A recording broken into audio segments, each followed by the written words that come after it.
Hello, hello, hello, and welcome back to the Armchair Pundits podcast. Leon, it looks like you had a good weekend. It Am wasn't I wrong bad. or am I right? Wasn't bad. I can't lie. We'll definitely take another 3 points at home. So yeah, was a good weekend all round. How about yourself, bro? Nice last minute win for you lot. Yeah, bruv. At one point, I like not to give up, but at one point, I thought it wasn't going to be a good weekend. But then I just said to myself, yeah, till the final whistle goes, I'm gonna hold reservations, and it turned out all right on the night. But as we're recording today, Monday, after Monday Night Football, where else but to start than another hammering, a record breaking hammering from Arsenal. The first team to score five or more goals in three consecutive games. Ridiculous. Uh, Credit where credit's due. I mean, they looked like they were sinking just before the winter break they had.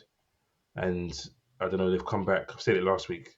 They've come back and there's a completely different. Are they a completely different team? They've refound the form, and they look even better than they did beforehand.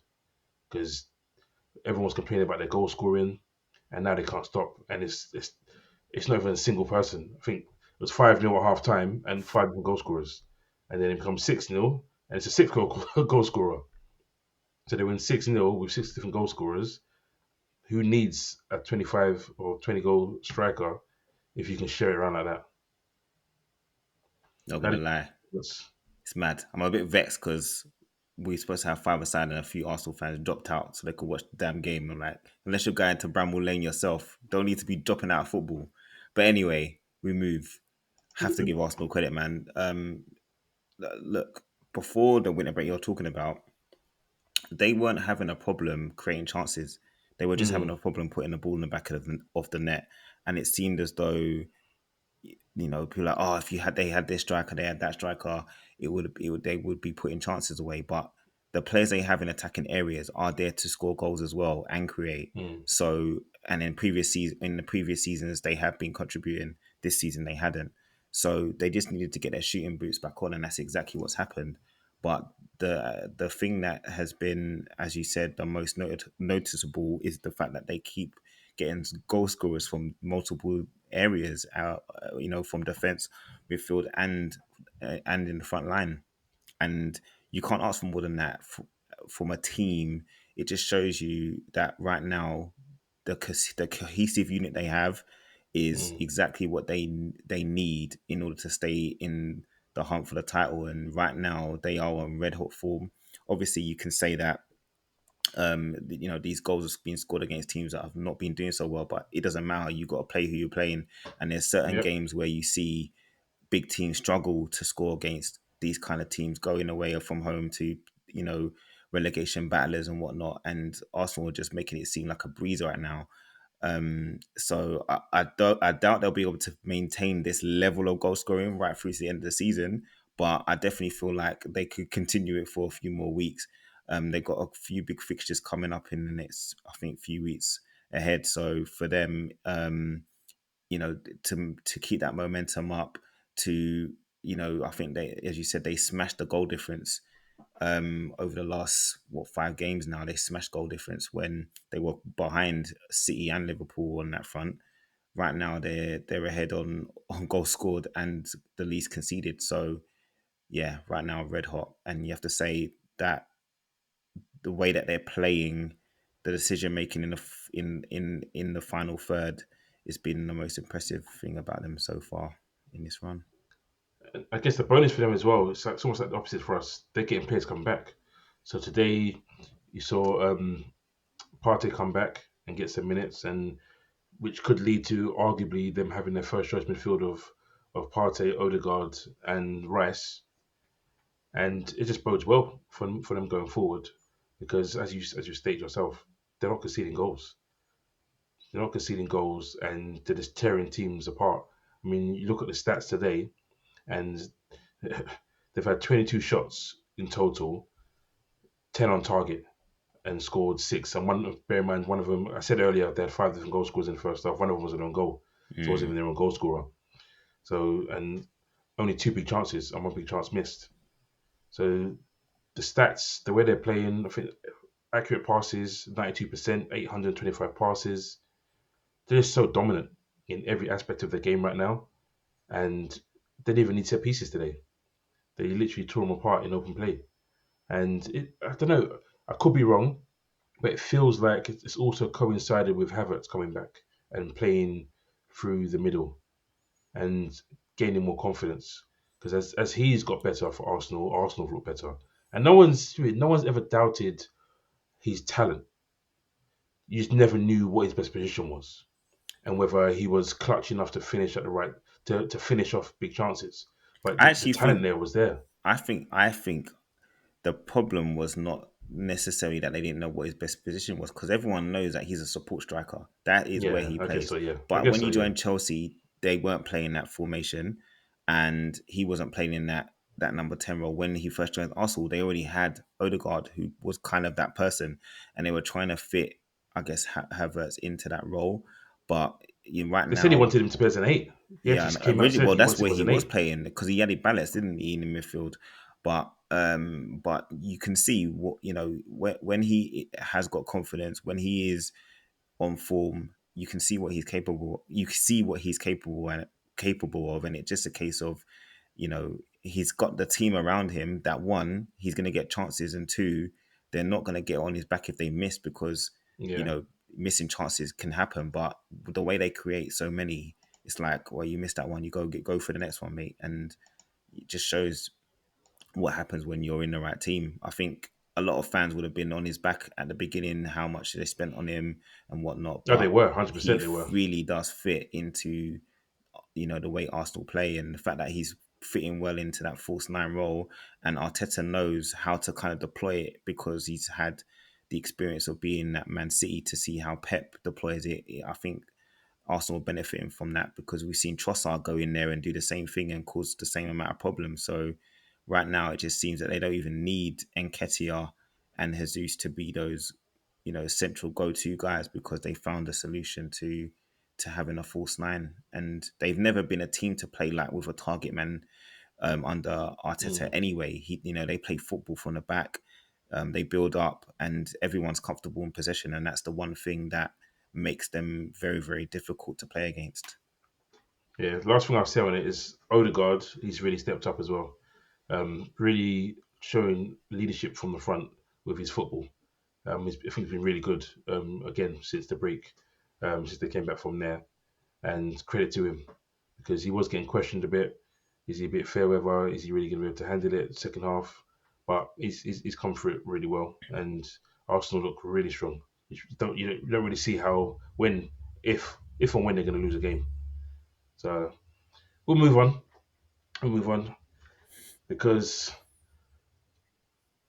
I don't know. Well, We'll do ours because ours was a weird one. My game,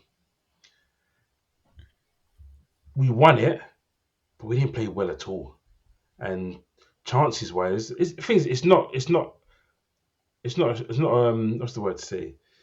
It's not unusual because I think it was what 4 games in 11 days, 5 games in 15 days, something crazy like that. With amount it seemed like every single game we lost not even one player, two players every game, and the injury list was just mounting and mounting. And Klopp has said it himself. He doesn't. If someone had said to him we were going to win all 4 of those games in the last week and a bit, he wouldn't have believed it. And we have done, and we're getting players back. But that game, I don't know. Let's start with the controversy, and then we'll move back because obviously everyone's got their opinions on it, and I mentioned it a bit in my post game. But by the letter of the law, Paul Tierney messed up. There's no two ways about it.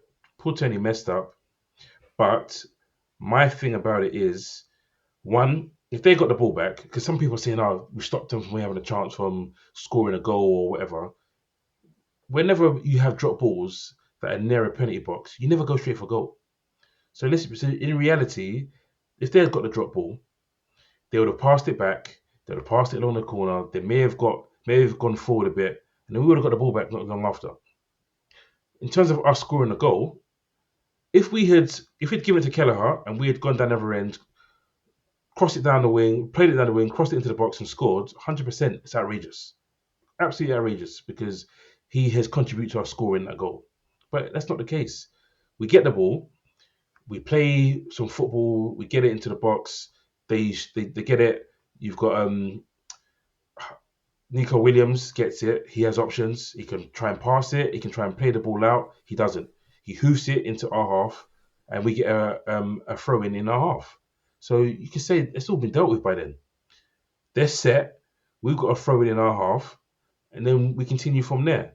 We go down the wing again, and we cross it in, and then they kick it out for a corner. So again, they've had another opportunity to clear it. Then again, we take the corner, we cross it in, and they clear it to the edge of their box. And two players try to run it out of the box, and then we get the ball and we cross it in. Fantastic, fantastic cross. How we saw it, Callister, um, and to flight it in there, great goal.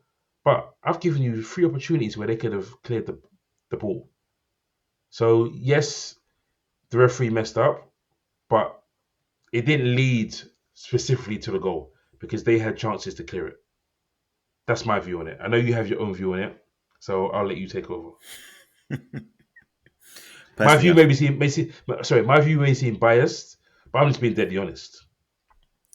look, end of the day, when referees make mistakes and it goes against a certain team, they're always going to feel aggrieved. And I feel like Paul Tini must have been thinking, I've got Klopp again. I need to do Liverpool a favour here.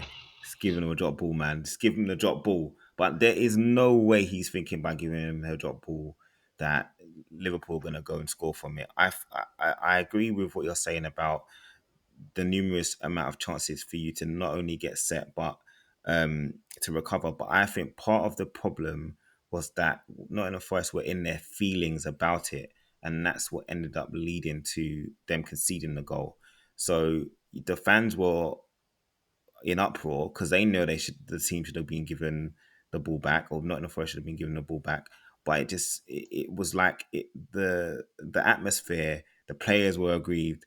Everyone was thinking about that rather than focusing on what's happening. Apart from Liverpool, like, right, we've got to make something of this because it was towards the end of the game, and it's one of those things. At the end of the game, there's going to be certain things that people can sometimes get away with, but in this instance, it was just that you know Nottingham Forest didn't get given the ball back, and it so happens that Liverpool capitalised from it. And it goes to show Liverpool again scoring late goals. It's not the first time it's happened this season. They know how to, as you said, not give up and keep fighting until the end. And that's the kind of fight that the relegation battling teams need really to be able to survive. And for Nottingham Forest, there will be, I think, more disappointed that they've conceded late on. I Hmm. think that, as you said, the referee, he's made a mistake, but it's not a huge massive error. The drop ball's been given back to the goalkeeper, and you starting from He did it effectively twice in the a goal game. kick. So realistically, yeah, I know you're saying it happened earlier in the game, and it should have been given back to you, and it wasn't. So blah blah blah. But anyway, it, a goal's being scored from it, and that's Yeah, as I it's not said, from it. It's not scored from a goal it. being a goal. It's almost 2 minutes, bro. I hear you. To be honest, I hear you. But as I said, when you're a small team playing Hmm. against a big team, the small teams are always going to feel aggrieved if things don't go Yeah, against yeah, them, yeah. and they will That's fair. feel we had a chance. They could have built something from it. It's all if buts and maybes. Let's be honest. If they had been given the ball, would they have been able to spring another attack and get another chance to score? Maybe. We'll never know. But the bottom line is there was two chances for them to get themselves out of that situation. They didn't. They couldn't. Liverpool ended up scoring, and now Nottingham Forest are up in arms. What the chairman is doing on a Bro. sideline, I have no idea. But to me, I think it's a complete overreaction. Yeah, it is. It wasn't like someone tried to break someone's leg, or there was a corner given when it should have been a goal kick, or something like that, where it's literally a massive advantage. It's not. It's just the fact that the drop balls happened, and it started all the way down the other end of the pitch. And you got to defend. You got to defend the situation. You can't defend a decision and get in your feelings. You have to deal with the situation at hand, and they didn't, and that's the reason why they've ended up losing the game.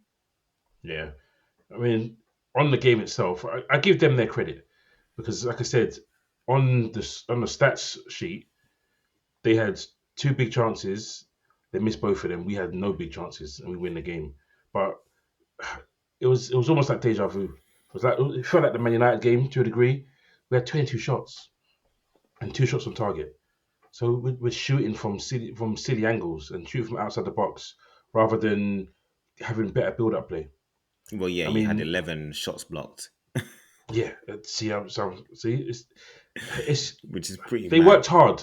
For Nottingham Forest defended really well at the end of the day, and their expected goal was 0.97. Ours was 2.7.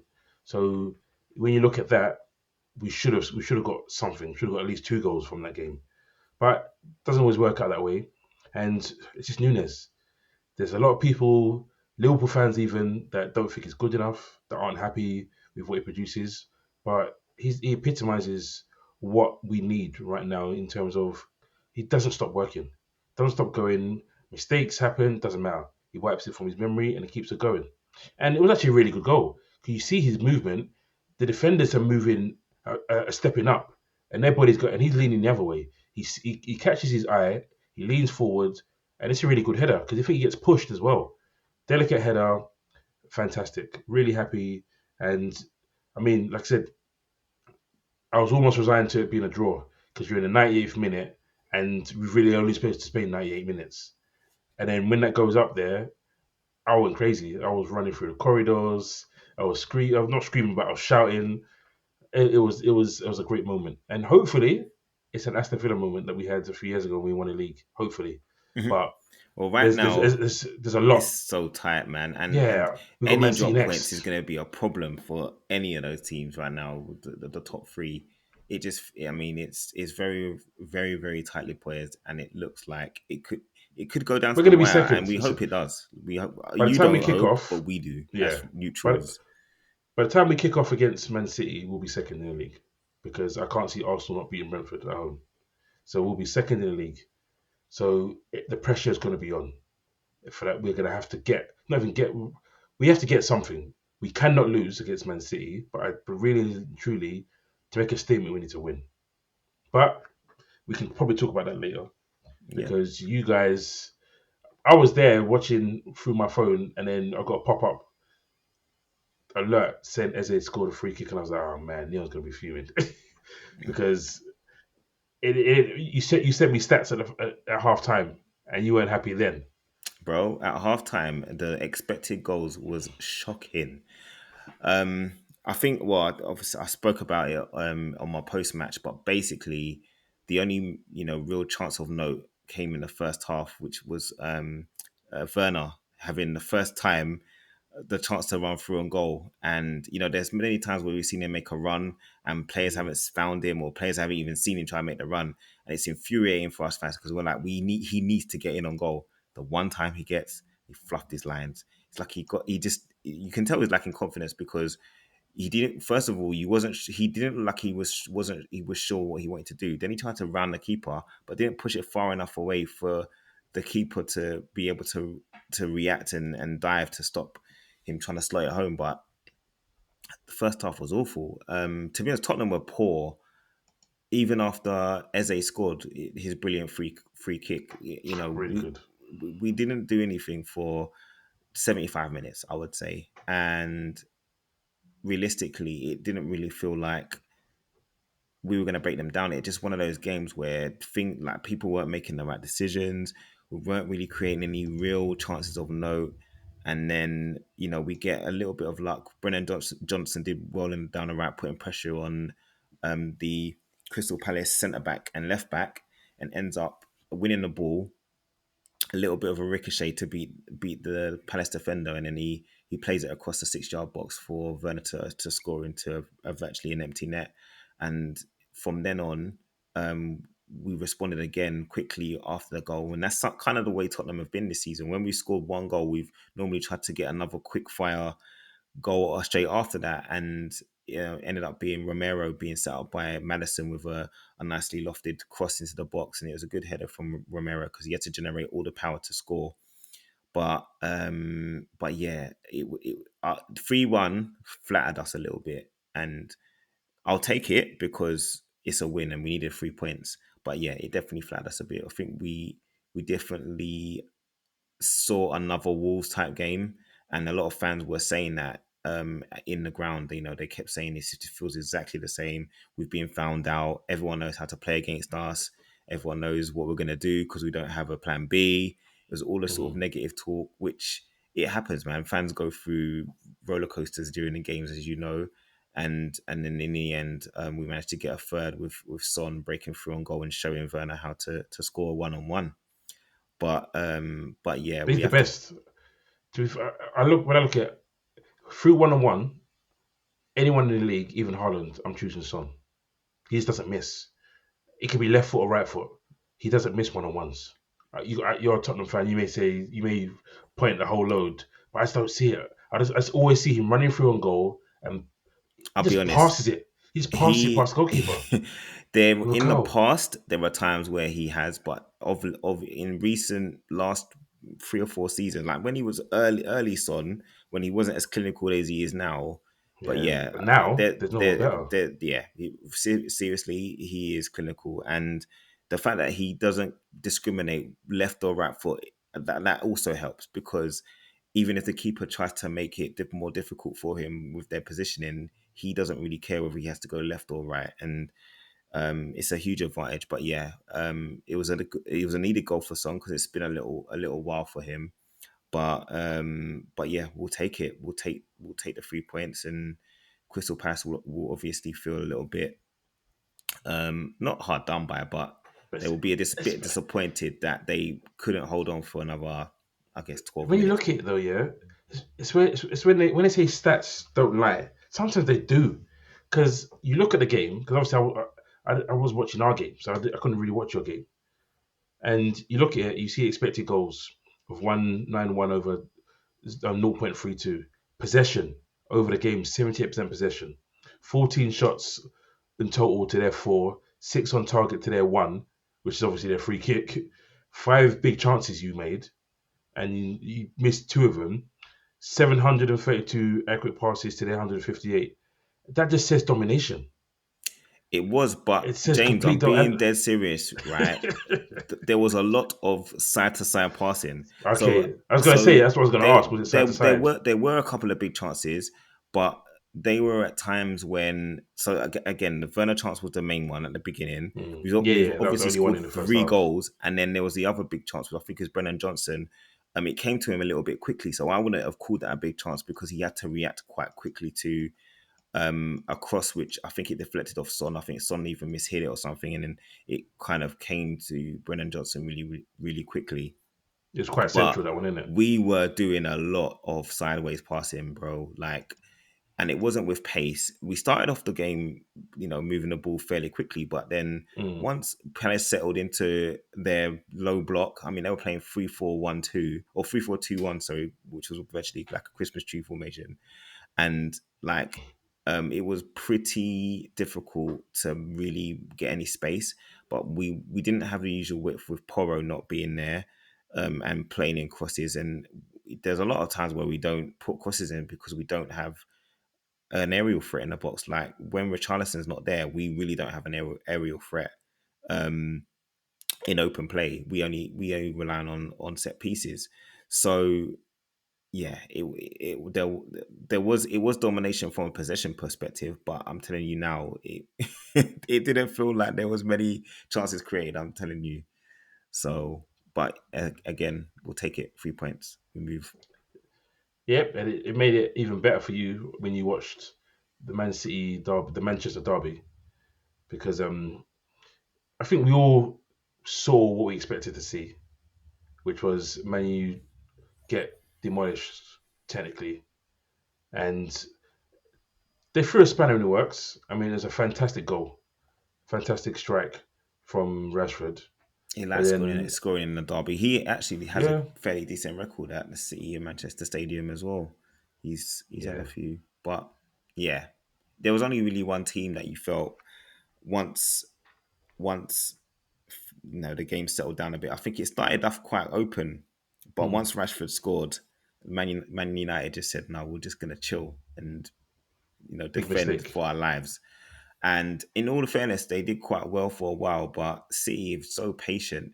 Um, you know, Passing again, it's like death by a thousand passes because they don't rush or react, or they don't panic in terms of shooting from long range without there being a real purpose to it. So for me, like when Foden scores that goal, which is a brilliant goal, he works himself into the position to have that strike on goal. Whereas other teams, when you're struggling to break a team down, you just think, oh, let's just hit it long, and you don't really believe it's going to go in. But to me, City are just so patient, and that shows their maturity. They've got obviously a lot of mature players who've been there, done it, been in this situation before, know the big stage, know how to grind results out, know how to win. And you never really felt like Man City were going to struggle. And I think it was only when Haaland had that miss, the open goal, that you thought, "Oh, how has he missed that? Like, could this be Man United's day?"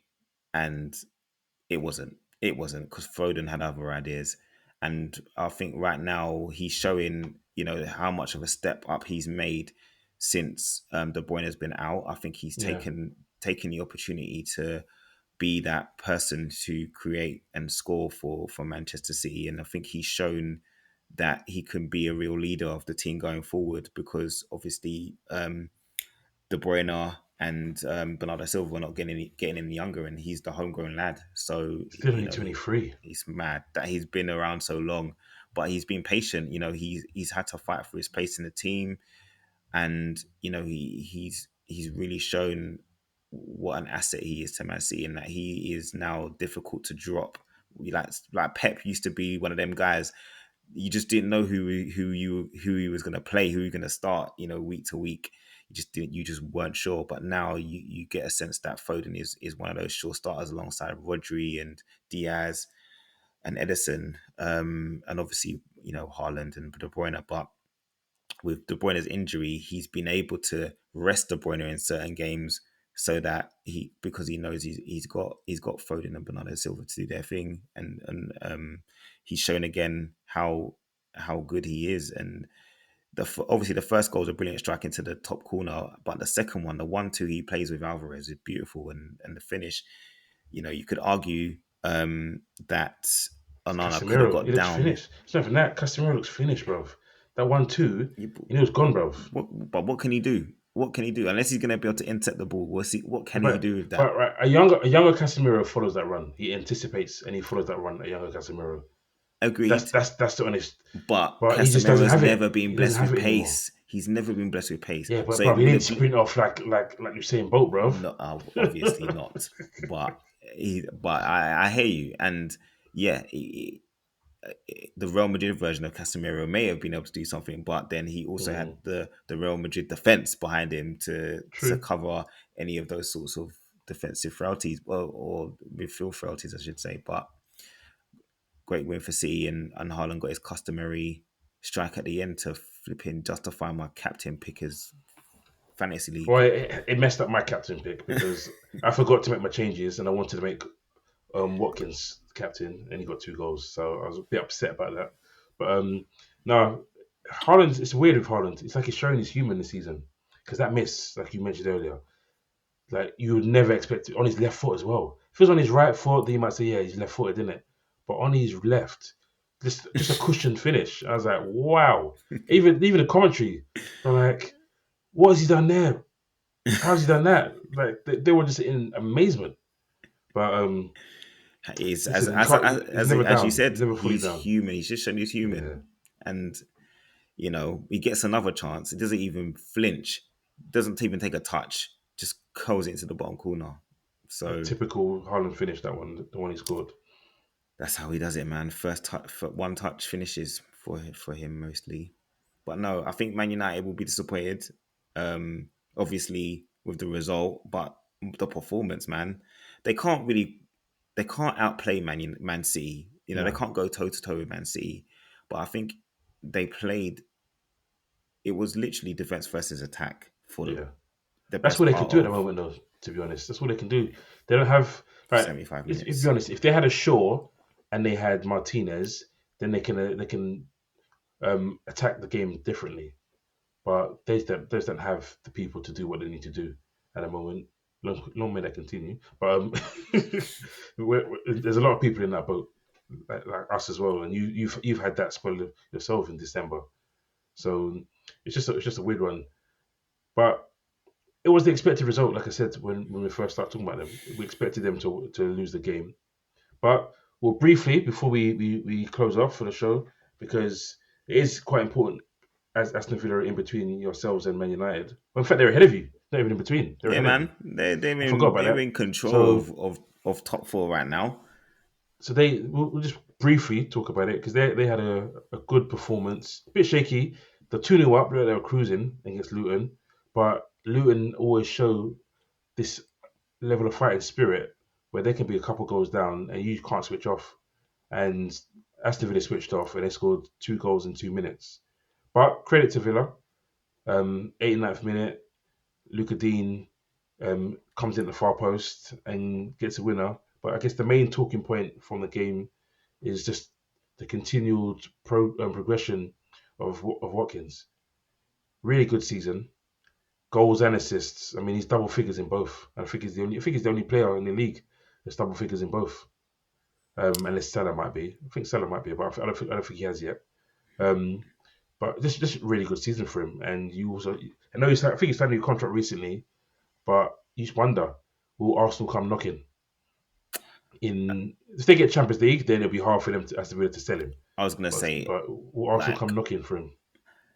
teams can come knocking, but the bottom line is Aston Villa are in a Only position up. where, and that they have a manager who genuinely has been able to take them from being a mid-table also ran to literally almost a challenger, but The top four. relegation when he came there, they were almost gonna be Yeah, relegated but under we all Steven knew Gerrard. that a certain someone was not doing their job because Villa were not that bad Mm, um, until this. I think his second season. So for me, the Villa's team never said relegation, and obviously we've seen teams get relegated even though they on paper mm. you don't think they should, like Leicester, but nah, Villa's team was really really good. They everyone felt that the purchases they made were Yes, progressive and they yeah, should have been doing better.